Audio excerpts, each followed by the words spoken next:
in 100 years, if they're looking back in the history books and see like there was a fucking UFC fight at the White House, like what? My gut feeling is they're gonna try to do Connor versus Michael Chandler as the main event. If for some reason Connor is unavailable or unreliable or whatever, I could see a scenario where they pick up the phone and call John Jones. I would not advise, if Connor's on the card, putting Islam or his team anywhere around that event.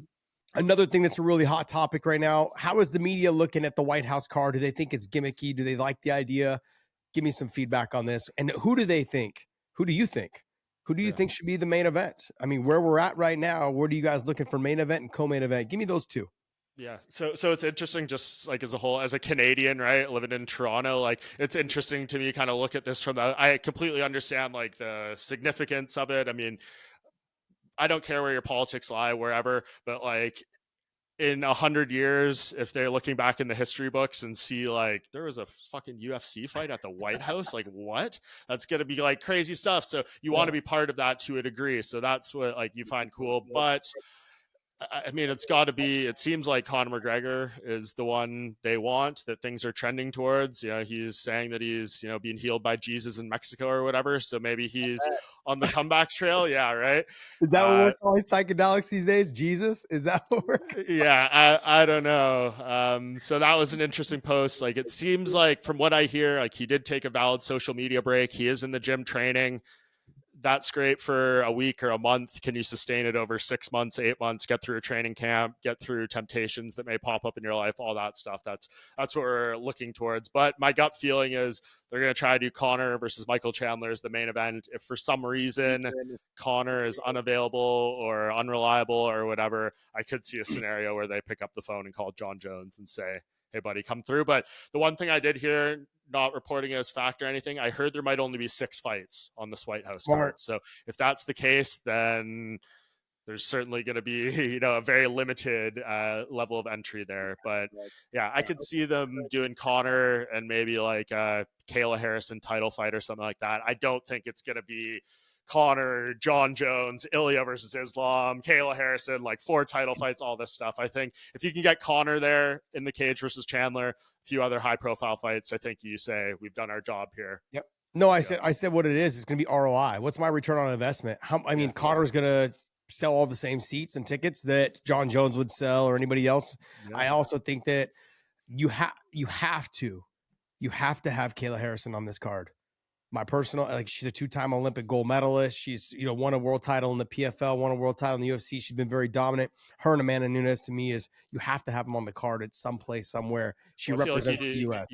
Yeah, something there. I feel like they're going to do that fight earlier. That might be in January or February. But then you do the rematch on that card. Yeah, either way, Kayla loses, you get her back. Amanda loses. Oh, I was off for 3 years. It wasn't my best performance. I deserve a rematch. I'm the GOAT. Yeah, I could see that as well. And there's other fights that could actually all come to fruition. I liked what Dana said, though, when he said, this is not just the U.S. versus the world card. So there is some open opportunities for Ilya and Islam. And Islam has told me multiple times, like, absolutely, I want to be on that card. Mm-hmm. And if you can't get Connor there, then, I think for me, honestly, the biggest fight you could possibly make right now would be Islam and Ilya Taporia. Am I wrong? That's what I would go to. No, I agree. I think if John and Connor are available, do that easy. I would not advise, if Connor's on the card, putting Islam or his team anywhere around that event. But why? What you want, some Connor Habib drama in the middle of your White House thing? Like I feel like they want to keep it probably as professional as possible. Like the last thing they want is a brawl happening, backstage. You don't bring Dylan Dennis, I think you'll be okay. That's fair too. That's fair too. Oh man, this guy, he's wild, dude. This guy is just out of control. I don't understand. I was right there when all that happened, though. Like main video that's going around. I think I was the closest person to that whole brawl. Like Dylan was getting cuffed 1 foot in front of me, so that was chaos. Your camera out? You got it all on video? Yeah. I filmed all that stuff. The one thing I missed, which thank God, I can't remember who it was who picked up the chair above their head and was like ready to throw it. Thank God that got snatched out of his hands, because that would have been, I think, made that situation a lot much more criminal and all that stuff. No, absolutely. The security was definitely on point. They let them do their business with some punching and some strikes, but like there was no chairs being thrown, and they did their job the best they could given the circumstances. Think about this. If you're a security guard working in the UFC, you're like, dude, if something pops off, I literally got to be very careful, like who I grab and who I push and pull away, because I may get hit by somebody else, or that guy might hit me. So there's a lot at stake there. So are you thinking that we're going to see the Conor McGregor return on the White House card? Is that what you're thinking? Say, give me a percentage. 80% he returns, or are we below 50%?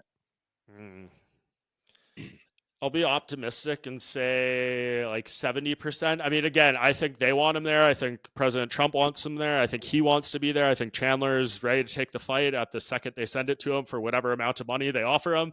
Yeah. And that'll be it. It's just, can Conor McGregor keep his life together through a training camp for 7 more months like that? And that literally no one can pretend to know.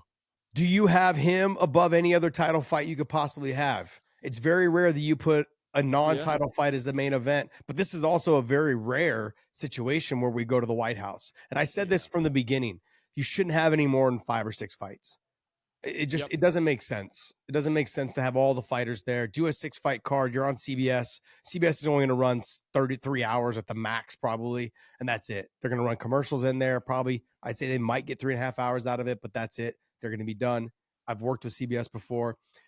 Their mindset is like, look, this is not good. If it goes longer than 3-4 hours, it's like it starts kind of digging into their, people start turning it off. Yeah. So I think in this situation, do you run Conor as the main event, even over a title fight? Yes, as long as it's not John Jones or Islam or Ilya. But if it's a women's title fight, if it's, BMF, if they put Max Holloway on there, like, sure. I think that's fine in this situation.